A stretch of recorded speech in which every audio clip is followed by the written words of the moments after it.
नमस्कार। पूरा दिन बीत जाने के बाद एक ऐसा न्यूज बुलेटिन जो 24 मिनट में आपको यह बताएगा कि मध्य प्रदेश में आज क्या हुआ। न एजेंडा, न शोर शराबा, बात आपके सरोकार की और खबर आपके काम की। तो चलिए शुरू करते हैं और आपको दिखाते हैं कि मध्य प्रदेश में आज क्या हुआ।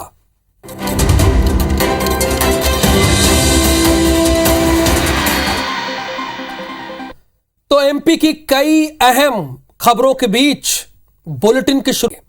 अक्सर प्यार में जान देने या जान लेने की खबरें हम आपको दिखाते हैं, लेकिन चलिए आज हम आपको दिखाते हैं दोस्ती की एक सच्ची तस्वीर, जिसमें एक सहेली जान पर खेल गई। अपनी सहेली को उसके सिरफिरे आशिक से बचाने के लिए उसे अपने पीछे धकेलकर वो चाकू के सामने आ गई। शक्लो सूरत से ही लफंगा और आशिक से नजर आ रहे इस युवक की शख्सियत में गुंडे का बट्टा लगा रहा है। उसके हाथ में लहराता करीब 8 इंच का ये चाकू। जगह मध्य प्रदेश के इंदौर का जगजीवन रामनगर, जहां एक तरफा इश्क की आग में जलता ये आशिक पीयूष उर्फ शानू हाथ में चाकू लेकर पहुंच गया इजहारे मोहब्बत के लिए। लड़की के इनकार पर उसने चाकू निकाल लिया और बस मारने ही वाला था कि चट्टान की तरह उसकी सहेली सामने आ गई। उस सिरफिरे के रूप में मौत को सामने देखकर लड़की चीखने लगी। सहेली ने भी अपनी दोस्ती निभाई और युवक के चाकू से डरे बिना डटकर उसका सामना किया। पुलिस ने आरोपी को हिरासत में लेकर उससे चाकू जब्त कर लिया है। चाकू से धमका रहा था। सूचना मिलने पर पुलिस तत्काल पहुंच गई, उसको राउंड अप कर लिया और थाने लेके आए हैं। आज उसे हम 25 आर्म्स एक्ट में गिरफ्तार करने हैं। इश्क में होने वाले अपराध नए नहीं है, ऐसे सिरफिरों के वायरल वीडियो भी नए नहीं है, मगर सिरफिरे के हाथ में चाकू देखकर भी सहेली के लिए मौत से लड़ने वाली जांबाज दोस्ती की मिसाल कम ही देखने को मिलती है। नेशनल हेराल्ड मामले में सोनिया गांधी से पूछताछ के विरोध में दिल्ली के साथ ही मध्य प्रदेश में भी कांग्रेस ने विरोध प्रदर्शन किया। इंदौर में ईडी के जोन दफ्तर पर प्रदर्शन के दौरान यूथ कांग्रेस कार्यकर्ताओं पर पुलिस ने लाठियां भांजी है। पुलिस और यूथ कांग्रेस कार्यकर्ताओं के बीच झूमाझटकी की ये तस्वीरें इंदौर से हैं। सोनिया गांधी से पूछताछ के विरोध में यूथ कांग्रेस कार्यकर्ता ईडी के जोन दफ्तर के बाहर प्रदर्शन करने पहुंचे थे, जहां झड़प के दौरान किसी ने ईडी के बोर्ड पर कालिख पोत दी, जिस पर पुलिस ने उसे गिरफ्तार कर पिटाई कर दी। वहीं पुलिस प्रदर्शन की अनुमति होने से इनकार कर रही है। सोनिया गांधी जी को निरंतर ईडी द्वारा बुलाया जा रहा है, जो भारतीय जनता पार्टी के निर्देश पे काम कर रही है। इस तरीके की तानाशाही भारतीय जनता पार्टी अगर करती रहेगी तो हमारा विरोध सड़कों पर आते रहेगा। अनावश्यक तौर पे लिमिट थी, उसको क्रॉस जिसने किया है उसको पुलिस ने गिरफ्तार किया है। भोपाल में भी कांग्रेस ने गांधी प्रतिमा के सामने धरना प्रदर्शन कर ईडी की पूछताछ का विरोध किया। तो वहीं महिला कांग्रेस ने राहुल गांधी की गिरफ्तारी पर पीसीसी दफ्तर के बाहर केंद्र सरकार का पुतला फूंका। सोनिया जी को पूछताछ के लिए बुलाया गया और माननीय राहुल गांधी जी को जिस तरह से गिरफ्तार किया गया है, उसका महिला कांग्रेस विरोध करती है। सोनिया गांधी से 21 जुलाई और उससे पहले राहुल गांधी से भी ईडी ने पूछताछ की थी, तब भी कांग्रेस ने प्रदर्शन किया था। पंचायत और नगरीय निकाय चुनाव में कांग्रेस को मिली शिकस्त हजम नहीं हो रही है। कांग्रेस ने इसके लिए भितरघातियों की पड़ताल शुरू कर दी है, वहीं बीजेपी इसे लेकर तंज कस रही है।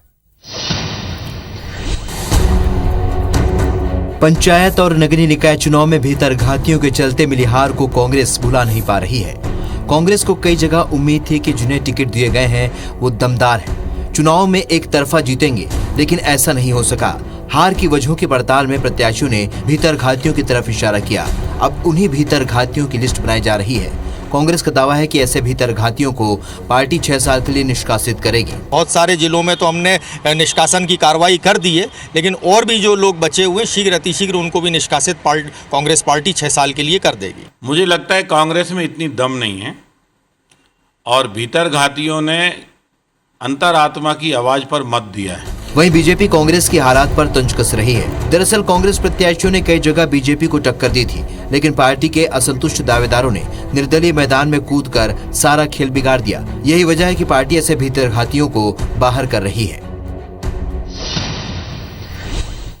एक कार्यक्रम के दौरान बालाघाट के विधायक गौरी शंकर बिसेन ने आपातकाल का जिक्र कर कांग्रेस को घेरा, जिसके बाद वहां मौजूद कांग्रेस के पार्षदों ने जमकर हंगामा किया।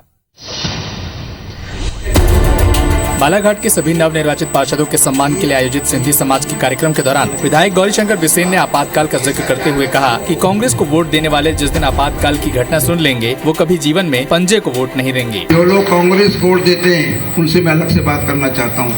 जिस दिन आपातकाल की यातनाओं को या घटना को सुन लेंगे गौरीशंकर के जबान से, कभी जीवन में पंजे को वोट नहीं देंगे। इंदिरा गांधी की हत्या के बाद जो हमारे सिख भाइयों के साथ जो किया गया उसको यदि आप सुन लेंगे तो कभी कांग्रेस का चेहरा नहीं देखेंगे। इसलिए मैं कहना चाहता हूं, जिन्होंने आपातकाल को जन्म देकर के इस देश में हमको गुलामी में ढकेला, उनको वोट देना मतलब गुलामी को स्वीकार करना है। जिसके बाद कांग्रेस के पार्षदों ने कार्यक्रम में जमकर हंगामा किया और बिना सम्मान लिए वापस चले गए। भारतीय जनता पार्टी को आप वोट मांग लीजिए, लेकिन कांग्रेस पार्टी को वोट मत दीजिए, उसका हम लोग विरोध कर रहे हैं। गौरीशंकर बिसेन द्वारा हम लोगों का अपमान किया जा रहा था, कांग्रेस को वोट न देने के लिए बोला जा रहा था। कांग्रेस पार्षदों ने सामाजिक कार्यक्रम में राजनीतिक और कांग्रेस पार्टी के खिलाफ गलत बयानबाजी करने का आरोप लगाया। मध्य प्रदेश में जिला और जनपद पंचायत सदस्य के चुनाव जीतने वाले नेता इन दिनों मौज में हैं। भले ही पंचायत चुनाव गैर दलीय आधार पर हो, लेकिन निर्वाचित सदस्यों को साध कर रखने के लिए बीजेपी कांग्रेस के नेता पूरा जोर लगा रहे हैं। मध्य प्रदेश के ज्यादातर जिलों के जीते हुए उम्मीदवारों को सियासी दलों ने जिला और जनपद अध्यक्ष उपाध्यक्ष के चुनाव की तारीख तक के लिए बाहर भेज दिया है। कोई शिरडी और कोई मथुरा वृंदावन की धार्मिक यात्रा पर है तो कोई गोवा की मजे ले रहा है। कांग्रेस की रणनीति है कि बीजेपी के थोपे हुए अध्यक्ष प्रत्याशियों से नाराज सदस्यों को अपने खेमे मिलाया जाए। इसकी जिम्मेदारी कांग्रेस ने अपने खांटी नेताओं को सौंपी है। शहर, जनपद और जिला पंचायतों की सरकार बनाने के लिए भारतीय जनता पार्टी 1.5 से 2,000 करोड़ रुपया का बजट रखकर मतदाताओं को खरीद रही है। बीजेपी अपना अध्यक्ष बनाने के लिए कांग्रेस समर्थित सदस्यों को साधने में लगी है, इसलिए उसे कांग्रेस की ओर से अध्यक्ष प्रत्याशियों के नाम की घोषणा का इंतजार है। नेता प्रतिपक्ष तो उनके बन जाएंगे, चूंकि विपक्ष में जब वही दल होगा तो नेता प्रतिपक्ष उनके बन जाएंगे, लेकिन कब्जा नहीं कर पाएगी। कब्जा तो भारतीय जनता पार्टी का ही रहेगा। 29 जुलाई को अध्यक्ष उपाध्यक्ष के चुनाव होने हैं। इससे पहले दोनों पार्टियां जीत के दावों के साथ आरोप प्रत्यारोप का कोई मौका नहीं छोड़ रही हैं। शहरों, रेलवे स्टेशन, स्टेडियम समेत तमाम सार्वजनिक जगहों के नाम बदलने को लेकर सियासत छिड़ी हुई है। बीते 5 सालों में देश के 5 राज्यों में 7 शहरों के नाम बदले गए हैं। इनमें 3 शहर मध्य प्रदेश के हैं। वहीं और भी जगहों के नाम बदलने का प्रस्ताव केंद्र के पास है। नाम बदलने का गढ़ भले ही यूपी रहा हो, लेकिन मध्य प्रदेश में भी पिछले 5 सालों में 3 शहरों के नाम बदले गए हैं। वहीं एक कस्बे के नाम बदलने का प्रस्ताव 2 महीने पहले भेजा गया। सरकार भोपाल के मिंटो हॉल और हबीबगंज रेलवे स्टेशन का भी नाम बदल चुकी है। इसके अलावा सीहोर के नसरुल्लागंज कस्बे का भी नाम बदलने की तैयारी है। बीजेपी से अपनी उपलब्धि बता रही है। जो नाम हमारे अतीत के थे उनको हम वर्तमान में पुकार रहे। बीच में लुटेरों ने नाम बदले थे, उनको हमने बदल दिया। जबलपुर के डुमना एयरपोर्ट का नाम भी रानी दुर्गावती के नाम पर करने का प्रस्ताव केंद्र को भेजा गया है। वहीं पाताल पानी स्टेशन का नाम टंटिया भीम के नाम पर किया गया। कांग्रेस इसे बीजेपी की राजनीति बता रही है। जितने नाम मुख्यमंत्री जी ने इस प्रदेश में बदले हैं, या तो वो कांग्रेस सरकार द्वारा निर्मित योजनाओं के थे। उन नामों का दोष सिर्फ इतना था कि वो मुस्लिम परस्त नाम थे। बीते 5 सालों में देश के 5 राज्यों में 7 शहरों के नाम बदले गए हैं। इनमें से 42% शहर मध्य प्रदेश के हैं। ग्वालियर जिले में करोड़ों रुपए के पीडीएस घोटाले, 16 एफआईआर दर्ज होने के बाद भी अब तक जिम्मेदारों से राशि वसूल नहीं की जा सकी है। जबकि कलेक्टर ने घोटाले की राशि वसूलने के लिए आईआरसी भी जारी कर दी थी। वहीं अब इसे लेकर सियासत भी हो रही है।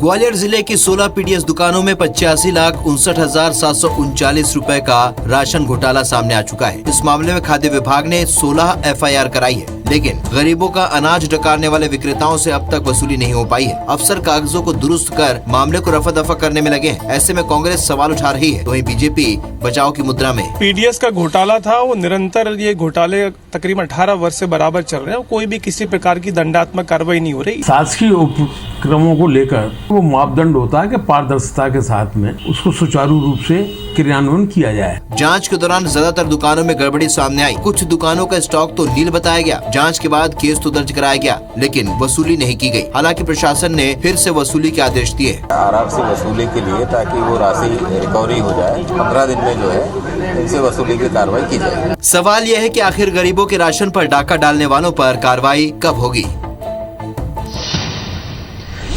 भोपाल के बीटेक छात्र निशंक राठौर की संदिग्ध हालत में हुई मौत के मामले की जांच अब एसआईटी को सौंपी गई है। रविवार को भोपाल के रेलवे ट्रैक से निशंक की लाश बरामद हुई थी।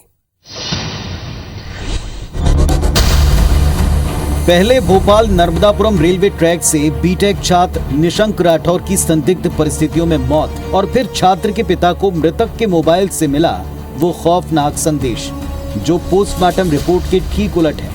ऐसे में अनसुलझी गुत्थी को सुलझाने के लिए अब राज्य की शिवराज सरकार ने मामले की जांच का जिम्मा एसआईटी को सौंपा है। मैं रायसेन को निर्देश करने वाला हूं अधिकारियों को कि इसमें एसआईटी बना के बिंदु से विस्तार से जांच। पिता की शिकायत के बाद हत्या के शक में जांच की शुरुआत हुई। मृतक के पिता की माने तो निशंक इस तरीके से मैसेज नहीं भेज सकता, वो ऐसी गतिविधियों में संलिप्त नहीं था। ऐसे में उन्होंने बेटे की हत्या की आशंका जताई, लेकिन पोस्टमार्टम रिपोर्ट में मौत की वजह खुदकुशी को बताया गया। वहीं IBS24 के पास निशंक की मौत से कुछ घंटे पहले का एक वीडियो भी है, जिसमें वो पेट्रोल पंप से पेट्रोल लेते दिख रहा है और उसे देखकर ऐसा भी नहीं लगता कि वो खुदकुशी के लिए निकला हो। करगिल विजय दिवस की 23वीं वर्षगांठ के मौके पर देश समेत पूरे प्रदेश में वीर जवानों को श्रद्धांजलि अर्पित की गई। भोपाल में शौर्य स्मारक में सीएम शिवराज ने शहीद जवानों को याद किया।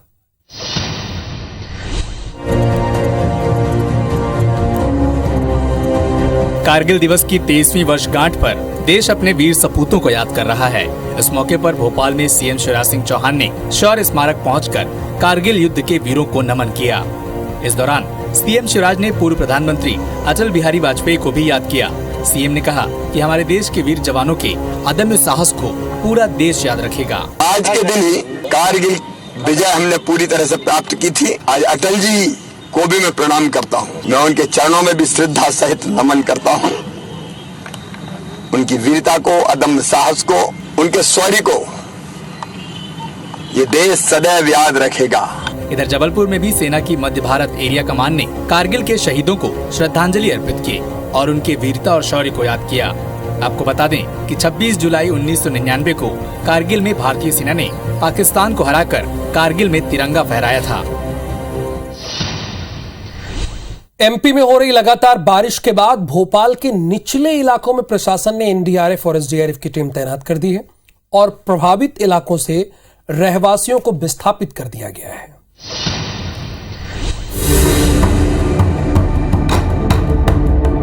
एमपी में भारी बारिश के बाद नदी नाले उफान पर हैं। भोपाल में मूसलाधार बारिश के बाद बने बाढ़ के हालात से निपटने के लिए एनडीआरएफ और एसडीआरएफ की टीमें निचले इलाकों में तैनात कर दी गई हैं।